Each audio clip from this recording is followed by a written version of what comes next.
ప్రస్తుతం మనం విజయవాడ యనమల కుదురులోని శివాలయం దగ్గర ఉన్నాం. ఇక్కడ మహాశివరాత్రికి సంబంధించి పెద్ద ఎత్తున ఏర్పాట్లు చేస్తూ ఉన్నారు.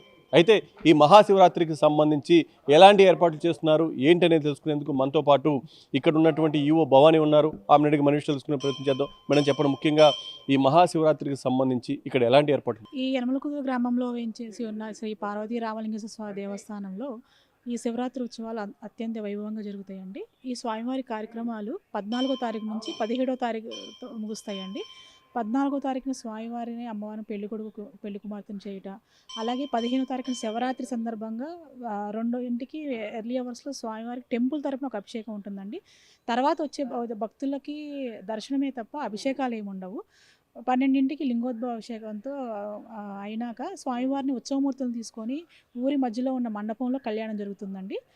తర్వాత గ్రామోత్సవం 17వ తారీఖున వసంతోత్సవం సాయంకాలం పవళింపు సేవతో ఈ శివరాత్రి ఉత్సవాలు ముగుస్తాయండి. ఈసారి లాస్ట్ ఇయర్ శివరాత్రికి 25,000 to 30,000 మంది వచ్చారని అంచనా. ఈసారి పెరగొచ్చని వారితో ఎక్కువ బ్యారిగేడ్స్ కానీ ఏర్పాటు చేయడం కానీ, వాటికి వచ్చే దారిలో వాళ్ళకి ఎండ ఇబ్బంది లేకుండా పైన టెంట్స్ వేయటం కానీ, క్యూ లైన్స్లో butter milk packets, water packets, plus అలాగే చంటి పిల్లలకి పాలు ఏర్పాటు చేయడం కూడా జరుగుతుందండి. అలాగే పోలీస్ వారి కోఆర్డినేషన్తో కూడా ఇక్కడ ఏర్పాట్లు చేయడం జరిగిందండి. ఇక్కడ దాత సంఘ నరసింహారావు గారి దాంతో కూడా ప్రసాదాలు ఏర్పాటు చేయడం జరిగిందండి. మొత్తం 24 గంటలు స్వామివారికి ఆ రోజు మొత్తం ఉచిత ప్రసాదమేనండి, సేల్ కూడా లేదు. అలాగే పార్కింగ్ ఫెసిలిటీ కూడా ఈ సంవత్సరం మనకి ఫుల్ ఫ్లెడ్జ్డ్గా వచ్చేసిందండి. ఇదివరకు కింద పార్కింగ్ చేసుకొని బైక్ నడిచి వచ్చే ఇదిగా ఉండేది.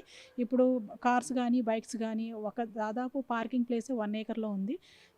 చక్కగా పైకి వచ్చి స్వామివారిని దర్శనం చేసుకోవచ్చండి.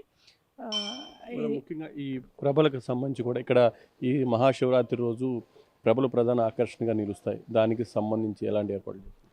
ప్రభలు అనేది కింద ఊరి వారి మొక్కుబడితో కట్టుకునేదండి. ఆ కిందే దేవస్థానం ప్రభది ఒకటి ఉంటుంది. ఆ దేవస్థానం ప్రభను అనుసరించుకొని ఊళ్ళో వాళ్ళు ఎవరైతే కట్టుకుంటారో, ఎవ్రీ ఇయర్ కట్టుకునే వాళ్ళు ఉంటారు. కొత్తగా మొక్కుబడి ప్రకారంగా ఈ సంవత్సరం అని అలా కట్టుకునే వాళ్ళు ఉంటారు. అలా ఈ మొత్తం 40 ప్రభలు అయినాయండి ఈ సంవత్సరం. వాళ్ళు పోలీస్ వాళ్ళ కోఆర్డినేషన్తో వెళ్తుంటారు. అది కేవలం కొండ కింద మొత్తం గిరి ప్రదక్షిణలాగా తిరిగి ఆగుతారండి. శివరాత్రి రోజు సాయంకాలం స్టార్ట్ అవుతుంది ఆ ప్రభలు వచ్చి. ఈ గణదీపాలకు సంబంధించి కూడా పెద్ద ఎత్తున భక్తులు తరలి వస్తూ ఉంటారు. వాళ్ళకి సంబంధించినటువంటి ఎలాంటి ఏర్పాట్లు?